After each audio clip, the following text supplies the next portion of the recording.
और अब वक्त एक्सप्रेस 100 का।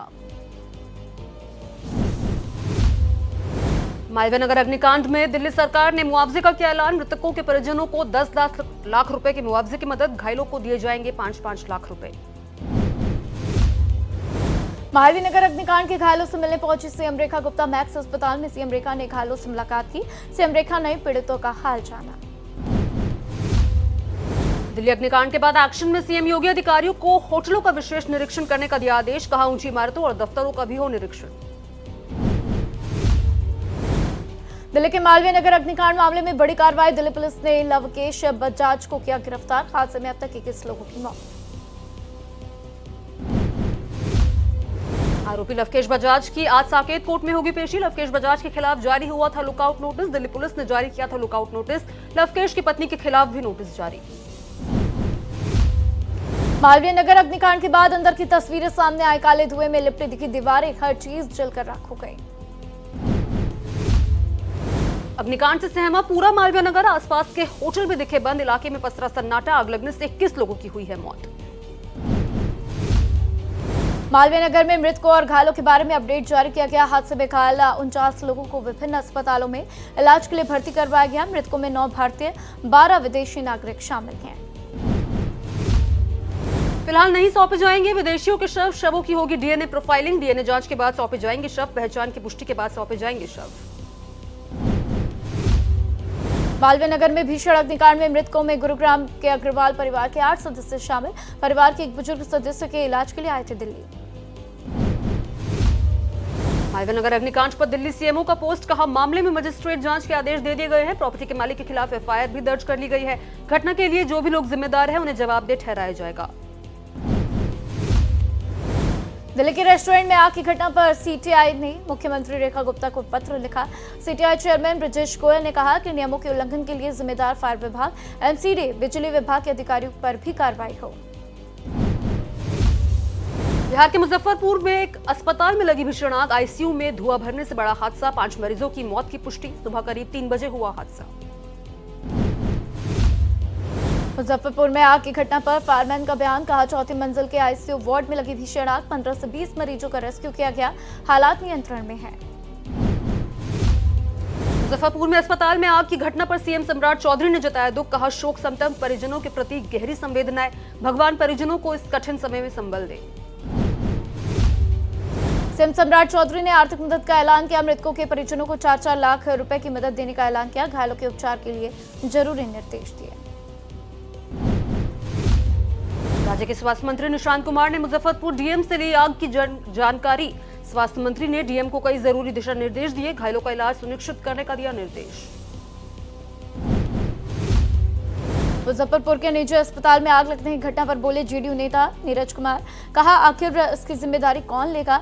नियमों का यदि अनुपालन नहीं हुआ तो कठोरतम कार्रवाई आवश्यक है।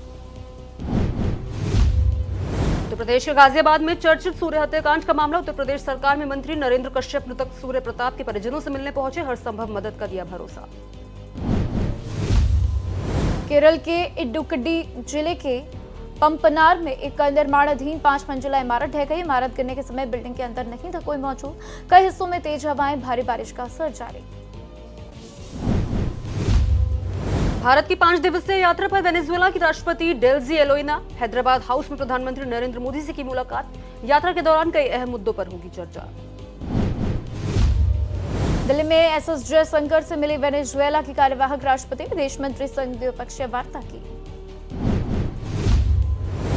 पीएम नरेंद्र मोदी कल सूरत और दमन का करेंगे दौरा। सूरत में लगभग 18,800 करोड़ रुपए की विभिन्न विकास परियोजनाओं का उद्घाटन करेंगे। पीएम मोदी दमन में नमो एयरपोर्ट के नए टर्मिनल भवन को राष्ट्र को समर्पित करेंगे और लक्षद्वीप केंद्र शासित प्रदेश के लिए 885 करोड़ रुपए की बंदरगाह परियोजनाओं की आधारशिला रखेंगे। केंद्रीय गृह मंत्री अमित शाह का मेघालय दौरा। शिलांग में पूर्वोत्तर परिषद की 73वीं बैठक की अध्यक्षता की। पर्यटन, कृषि, बागवानी और निवेश समेत कई मुद्दों पर चर्चा। चंद्रशेखर बावनकुले का राहुल गांधी पर हमला। महाराष्ट्र सरकार में मंत्री हैं चंद्रशेखर बावनकुले। कहा, राहुल गांधी दिन में भी पूरे सपने देखते हैं। राहुल अमीरी में बड़े हुए हैं, उन्हें नहीं पता गरीबी क्या होती है। कर्नाटक के यादगिरी में किसान प्रशिक्षण केंद्र और साझा सुविधा केंद्र का उद्घाटन। केंद्रीय वित्त मंत्री निर्मला सीतारमण ने किया उद्घाटन। पंचकुला में डॉक्टर अर्चना गुप्ता ने संभाला हरियाणा बीजेपी प्रदेश अध्यक्ष का पदभार। सीएम नैब सिंह सैनी ने कहा, महिला अध्यक्ष के लिए नितिन नवीन और अमित शाह का धन्यवाद। महिलाओं को सशक्त करना पीएम मोदी का है विजन। केंद्रीय मंत्रिमंडल द्वारा सड़क परियोजनाओं के विस्तार को मंजूरी देने पर बोले सीएम मोहन यादव। कहा, 4,415 करोड़ की लागत से 2 सड़कों की सौगात मिली। ये भविष्य की दृष्टि से हमें इकोनॉमिक कॉरिडोर बनाने में मदद करेगी। 9 जून को भारत की सबसे लंबी सड़क सुरंग का सपना साकार होगा। जोजिला सुरंग के ब्रेक थ्रू की होगी शुरुआत। 13.15 किलोमीटर लंबी ये सुरंग कश्मीर और लद्दाख के बीच अच्छी कनेक्टिविटी मुहैया करेगी। रायपुर में पुलिस ने पहला ई मालखाना सिस्टम किया लॉन्च। कोतवाली पुलिस स्टेशन में राज्य का पहला ई मालखाना सिस्टम लॉन्च। पुलिस स्टेशन में ई मालखाना सिस्टम लॉन्च करने पर बोले एसीपी अमित तुकाराम कांबले। कहा, पहले हम रजिस्टर में रिकॉर्ड बनाते थे, अब ये सॉफ्टवेयर की मदद से कंप्यूटर करेंगे। एनसीपी नेता दिलीप बालसे पाटिल ने शरद पवार से की मुलाकात। शरद पवार के सिल्वर ओक घर पर की मुलाकात। प्याज की कीमतों को ऑपरेटिव सेक्टर और रैयत एजुकेशन इंस्टीट्यूशंस पर केंद्रित रही बातचीत। यूपी की राजधानी लखनऊ में हुई योगी कैबिनेट की अहम बैठक। योगी कैबिनेट की मीटिंग में 24 प्रस्तावों पर लगी मुहर।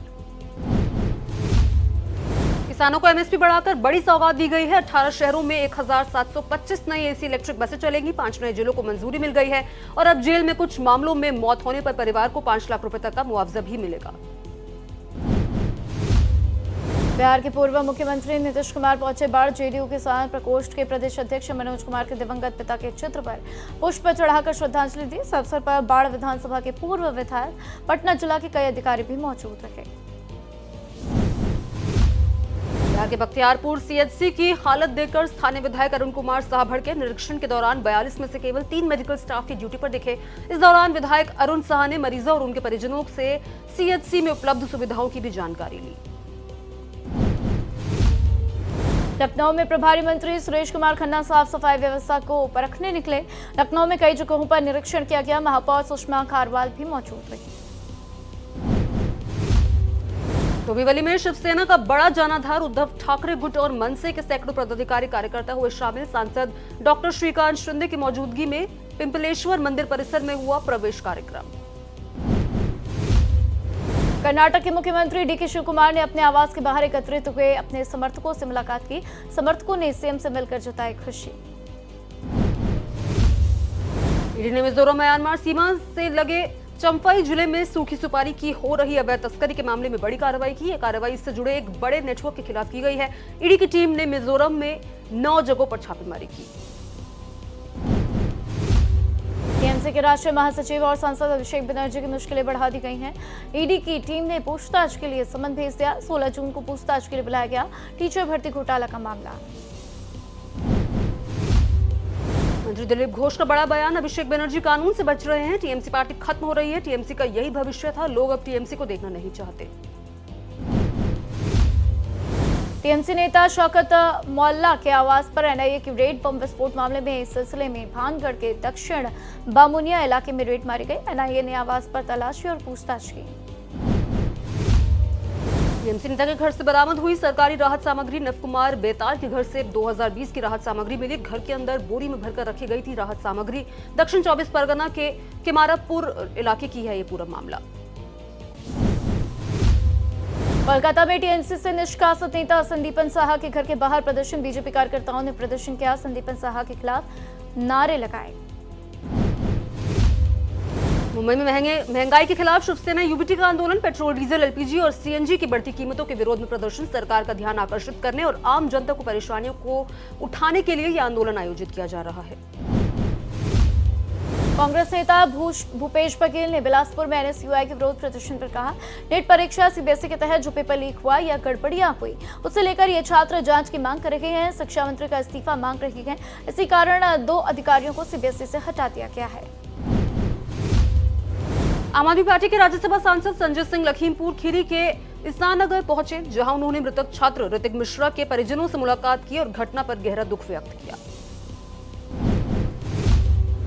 बीकानेर में यूडीएच मंत्री छाबर सिंह खर्रा की जन सुनवाई में हंगामा, बीडीए में भ्रष्टाचार, साथ ही टोकन मनी के आरोपों पर भड़के मंत्री, फरियादी से हुई तीखी नोकझोंक, जन सुनवाई के दौरान भ्रष्टाचार के आरोपों से गरमाया माहौल।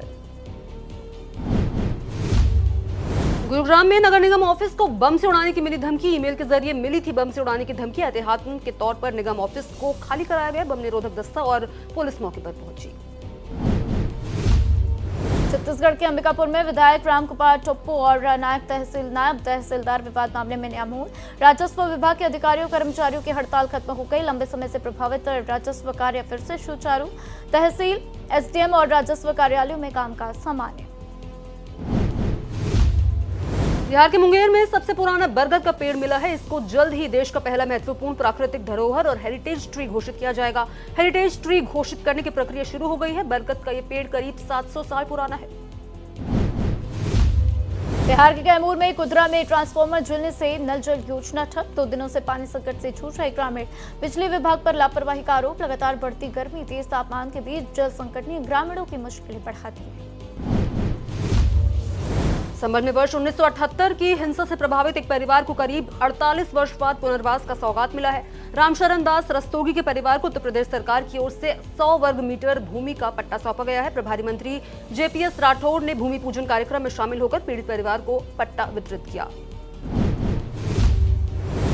ग्रेटर नोएडा में बिग क्रिकेट लीग का शुभारंभ हुआ। यूपी में श्रम और सेवा योजन मंत्री रघुराज सिंह ने कार्यक्रम का उद्घाटन किया। इस दौरान पंजाबी सिंगर नवराज हंस, शिबानी कश्यप समेत इंटरनेशनल प्लेयर्स भी मौजूद रहे। पहले दिन मुंबई मरीन और यूपी ब्रिज स्टार के बीच मैच खेला गया। ग्रेटर नोएडा के हजारों दर्शकों ने लाइव मैच का आनंद लिया। 13 जून तक 6 टीमें 18 मैच खेलेंगी। आगामी सभी मैच दिन और रात की 2 पालियों में खेले जाएंगे। ग्रेटर नोएडा में खुले में शराब पीने वालों के खिलाफ पुलिस ने विशेष अभियान चलाया। अभियान के दौरान पुलिस ने सार्वजनिक स्थान पर शराब पीते हुए 47 लोगों को पकड़ा। सभी के खिलाफ कार्रवाई की। सूरजपुर में लगभग 20 क्विंटल गांजा जब्त। लगभग 2 करोड़ रुपए का बताया जा रहा है गांजा। जयनगर थाना क्षेत्र के सिलफिली से पकड़ा गया गांजा। आगे की कार्रवाई में जुटी पुलिस। छत्तीसगढ़ के गरियाबंद में 18 किलो गांजा के साथ 2 अंतर्राज्यीय गांजा तस्कर गिरफ्तार। स्पेशल टीम और अमलेपदर पुलिस की संयुक्त कार्रवाई, जहां पर उड़ीसा से छत्तीसगढ़ में गांजा खपाने जा रहे थे तस्कर। छत्तीसगढ़ के भिलाई में रिश्वत मांगने के आरोप में उप निरीक्षक निलंबित। वायरल वीडियो के बाद पुलिस विभाग की कार्रवाई। सोशल मीडिया पर वायरल ऑडियो में आरोपी पक्ष को छोड़ने और कार्रवाई नहीं करने के बदले में पैसे मांगने की बात सामने आई है। दिल्ली विस्फोट मामले के आरोपियों की पटियाला हाउस कोर्ट में हुई पेशी। डॉक्टर शाहीन सईद, डॉक्टर मुजम्मिल मुश्ताक भट्ट और अन्य को किया गया पेश। एनआईए ने पिछले महीने 10 आरोपियों के खिलाफ चार्जशीट दाखिल की थी। राजस्थान के टोंक सदर थाना क्षेत्र में बीजेपी कार्यकर्ता पर हमला। अज्ञात लोग हमला कर मौके से हुए फरार। जमीन विवाद को लेकर लोगों ने किया हमला। बीजेपी कार्यकर्ताओं प्राथमिक उपचार के बाद जयपुर रेफर किया गया। यूपी के रामपुर में उर्दू अनुवादक ने ट्रांसफर होने के बावजूद नहीं छोड़ी सीट। तकरीबन 1 साल पहले हुआ था तबादला। जन्म मृत्यु प्रमाण पत्र के नाम पर रुपए लेने का वीडियो वायरल होने के बाद से हुए थे निलंबित। मध्य प्रदेश के जबलपुर में कांग्रेस विधायक योगेंद्र सिंह बाबा सड़क हादसे का शिकार। नेशनल हाईवे 44 पर अनियंत्रित होकर बाउंड्री से टकरा गई कार। विधायक, ड्राइवर और गनमैन की बाल बाल बची जान। प्रयागराज में सड़क हादसे में समाजवादी पार्टी के युवा नेता रत्नेश यादव का निधन। अनियंत्रित होकर पेड़ से टकराकर हुआ हादसा। घटना के बाद परिवार और मित्रों में शोक की लहर। गाजीपुर में मारा गया 1 लाख का इनामी बदमाश कमलेश चौधरी बिंद कुर्था गांव में पुलिस के साथ मुठभेड़ में ढेर। होटल कारोबारी के बेटे विनीत राय हत्याकांड में था वांटेड। मुठभेड़ में स्वाट टीम प्रभारी रोहित मिश्रा को भी लगी गोली। उत्तर प्रदेश के मुजफ्फरनगर में रॉकी हत्याकांड मामले में पुलिस की मुठभेड़। मृतक के सौतेले बेटे बादल को पुलिस ने मुठभेड़ में गिरफ्तार किया। मृतक रॉकी की पत्नी रेणु फरार हो गई। तमंचा कारतूस घटना में प्रयुक्त काली स्कॉर्पियो गाड़ी भी बरामद। जयपुर में 5 मंजिला इमारत को नगर निगम ने किया ध्वस्त। इमारत के झुकने के कारण आसपास के इलाके में था दहशत का माहौल। किसी बड़े हादसे की आशंका के चलते इमारत गिराई गई। जोधपुर में अवैध शराब बिक्री पर पुलिस का एक्शन। कालिका टीम की 2 महिला सिपाही ने शराब की दुकान पर दबिश दी। शराब बेचते हुए दुकानदारों की तस्वीर कमरे में कैद हो गई। राजस्थान के सिरोही में पुलिस की अवैध शराब तस्करी पर बड़ी कार्रवाई। मिनी ट्रक से 190 कार्टून अंग्रेजी शराब की बरामद। गुजरात ले जाई जा रही थी शराब। सीसीटीवी में नजर आए जबलपुर की महिला चोर गैंग। बिलहरी में निर्माणाधीन मकान से लाखों की कीमती मशीनरी चुराई गई, तो वहीं कबाड़ बीनने के बहाने आई थी 4 महिला चोर। पुलिस महिला चोर गिरोह की तलाश में जुटी। पंजाब के डीजीपी गौरव यादव ने पोस्ट किया, क्रॉस बॉर्डर टेरर नेटवर्क के खिलाफ एक बड़ी कामयाबी मिली। विदेश में मौजूद टेरर ऑपरेटिव के 2 साथियों को पकड़ा गया। ऑपरेशन में आईईडी का भी बरामद हुआ है। पंजाब के अमृतसर पुलिस की बड़ी कार्रवाई। अंतर्राज्यीय हथियार ड्रग्स तस्करी मॉड्यूल का भांडाफोड़। पुलिस ने 2 आरोपियों को गिरफ्तार किया। 2.225 किलो हेरोइन, 6 पिस्तौल, जिंदा कारतूस बरामद। सीमा पर तस्करों से संपर्क में थे आरोपी। सौदन के नशा मुक्ति अभियान के तहत सोपोर पुलिस ने 2 अलग-अलग ऑपरेशन में 4 ड्रग पेडलर को गिरफ्तार किया। एनडीपीएस एक्ट के तहत एफआईआर दर्ज की गई। राजस्थान के सलूम्बर में डीएनटी समाज का जेल भरो आंदोलन तेज। 10% अलग आरक्षण सहित 11 सूत्री मांगों को लेकर ज्ञापन सौंपा। 40 डिग्री तापमान में रैली निकली। 1 जुलाई को जयपुर में महापड़ाव की चेतावनी। जालौन में प्राइवेट डॉक्टरों पर लापरवाही का आरोप। निजी अस्पताल में गंभीर लापरवाही। मासूम की मौत के बाद बंद ताले में रखा गया शव अस्पताल छोड़कर हुए फरार। सूचना के बाद सीएमओ मौके पर पहुंचे। लखनऊ में टीजीटी के पहले ही दिन 4 सॉल्वर गिरफ्तार। पुलिस ने मामला दर्ज कर कार्रवाई शुरू कर दी। गिरफ्तार आरोपियों से पूछताछ जारी। पंचकुला में पार्षद के रिश्तेदार रतन लुबाना पर हमला। मामले में पुलिस ने गैंगस्टर गोल्डी बराड़ और रोहित गोदारा गैंग के शूटरों को किया गिरफ्तार। देर रात सेक्टर 5 के पास हुआ था ये बड़ा हमला। उत्तर प्रदेश के बलरामपुर में एक शख्स की मौत के बाद परिजनों ने एसपी से लगाई न्याय की गुहार। पीड़ित परिवार ने लगाया हत्या का आरोप। परिवार ने दोषियों के खिलाफ कड़ी कार्रवाई की मांग की। यूपी के बदायूं में सब इंस्पेक्टर का संदिग्ध परिस्थितियों में मिला शव। मधुबन कॉलोनी के किराए के कमरे में फंदे से लटका मिला शव। पुलिस ने शव को कब्जे में लेकर पोस्टमार्टम के लिए भेजा। दिल्ली के युवक की हत्या से सनसनी। पुराना मुस्तफाबाद की गली नंबर 20 में हत्या। उत्तर पूर्वी दिल्ली के दयालपुर का मामला। पूरे मामले की जांच में जुटी दिल्ली पुलिस। दिल्ली पुलिस की मेट्रो यूनिट ने एक और आरोपी को किया गिरफ्तार। आरोपी मेट्रो नेटवर्क में सक्रिय गद्दीबाज गैंग से जुड़े एक धोखाधड़ी मामले में शामिल था। बाकी आरोपियों का पता लगाने में जुटी पुलिस। बोकारो में रेलवे ट्रैक पर 3 युवकों के शव को मिलने से मचा हड़कंप। घटना से इलाके में मची सनसनी। जीआरपी की टीम मौके पर पहुंची। शवों को कब्जे में लेकर जांच शुरू की। बिहार के आरा में भीषण हादसा। दर्दनाक सड़क हादसे में 2 लोगों की मौके पर ही मौत, जबकि 2 अन्य लोग हुए घायल। घायलों में एक की हालत गंभीर बताई जा रही है। फिलहाल मृतकों की पहचान और दुर्घटना के कारणों की जांच की जा रही है। बिहार के बाढ़ में पत्नी के मायके के बार-बार फोन करने को लेकर विवाद में ससुराल वालों के लोगों पर नव विवाहिता की हत्या करने का आरोप। गीता के परिजनों ने ससुराल वालों पर फांसी लगाकर हत्या करने का आरोप लगाया। बिहार के नवादा में बिस्तर पर सो रहे 10 वर्षीय मासूम को कोबरा ने डसा। इलाज के दौरान मौत। सदर अस्पताल में डॉक्टरों ने बचाने की कोशिश की, लेकिन नहीं बच सकी जान। एमपी के ग्वालियर में होटल में खाना न मिलने से बदमाशों ने किया हंगामा। पिता पुत्र सहयोगियों ने तोड़फोड़ कर कई राउंड फायरिंग कर दी। मुरार थाना क्षेत्र के हवाई ग्लोरी होटल मोहनपुर का मामला। ग्रेटर नोएडा में तेज रफ्तार कार का कहर। पेड़ के नीचे बैठे लोगों पर चढ़ी कार। मौके से कार ड्राइवर और उसके साथी हुआ फरार। बिहार के जहानाबाद में आग का तांडव। पेट्रोल पंप पर एक कार में भीषण आग लग गई। पेट्रोल पंप पर आग की घटना से मची अफरा तफरी। घटना में कोई हताहत नहीं हुआ। उत्तर प्रदेश के मिर्जापुर में चप्पल जूते की दुकान में लगी भीषण आग। शॉर्ट सर्किट की वजह से आग लगने की आशंका। करोड़ों का सामान जलकर हुआ खाक। जम्मू कश्मीर में राजौरी के जंगलों में भीषण आग। वन संपदा को पहुंचा भारी नुकसान। वन्य जीवों की परेशानी बढ़ गई। वन विभाग के कर्मचारी पुलिस के जवान आग बुझाने में जुटे। उत्तराखंड के देवप्रयाग में 4 धाम यात्रियों की गाड़ी गंगा में समाई। SDRF team deep diving team तलाश में जुटी। राहत बचाव कार्य भी जारी। गर्मियों की छुट्टियों के बाद चेन्नई में खुले स्कूल। 2026-27 शैक्षणिक सत्र के लिए स्कूल फिर से खुले। बच्चों में दिखा अलग उत्साह। गर्मियों में पक्षियों के लिए राष्ट्रपति ने की लोगों से अपील। कहा, पक्षियों को राहत देने के लिए राष्ट्रपति भवन और अमृत उद्यान में पानी के बर्तन रखे गए हैं ताकि ये मेहमान प्यास बुझा सके। ईरान के साथ बातचीत को लेकर बोले ट्रंप। का ईरान के साथ बातचीत में हो रही काफी प्रोग्रेस। कुछ दिनों में मिल सकती है बड़ी कामयाबी। कुवैत एयरपोर्ट पर हमले का सीसीटीवी फुटेज जारी। ईरानी ड्रोन से 3 जून को हुआ था हमला। आमिर खान की लगान 25 साल बाद फिर होगी रिलीज। 12, 13 और 14 जून को सिनेमाघरों में रिलीज की तैयारी की जा रही है। फैंस में दिख रही काफी खुशी। शिल्पा शिंदे के झूठ पर भड़की हिना खान फटकार लगाते हुए बोली, भाभी जी घर पर है, प्रोड्यूसर है असली विक्टिम। शिल्पा शिंदे ने प्रोड्यूसर संजय कोहली पर लगाया था झूठा आरोप। शॉर्ट्स और बनियान में मंदिर पहुंचे वरुण धवन। पहनावे पर लोगों ने जमकर ट्रोल किया। कहा, भगवान के घर तो ढंग के कपड़े पहनते।